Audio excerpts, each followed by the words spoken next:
এই পৃথিবীতে দুইটা জিনিস আছে, একটার নাম জয় আর একটার নাম পরাজয়। আমরা সবাই শুধু জয় চাই, কেউ পরাজয় চাই না।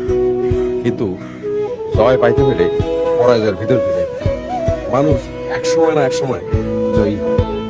পরাজিত হওয়ার জন্য মানুষের জন্ম হয় নাই। পৃথিবীর সবচেয়ে সুন্দর দৃশ্য কি জানেন ভাইজান? পরিবারের সবাই কোনো একটা কারণে একসঙ্গে হাসাহাসি করতেছে, এইটাই জগতের মধুর দৃশ্য।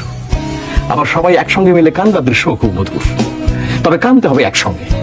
এই যেমন ধরেন, আপনার মায়ের যখন মৃত্যু হবে, আপনারা সবাই মিলে কাঁদবেন, সেই দৃশ্য বড় মধুর দৃশ্য হবে। ভালোবাসা হলো কাঁচা সবজির মতো, নষ্ট হয়ে যায়। এই জন্য ভালোবাসা বুকের মধ্যে লুকায় রাখতে হয়। বুক খুব ঠান্ডা ফ্রিজের মতো, এখানে কোনো জিনিস নষ্ট হয় না। যার বুক যত ঠান্ডা, তার বুকে ততদিন ভালোবাসা।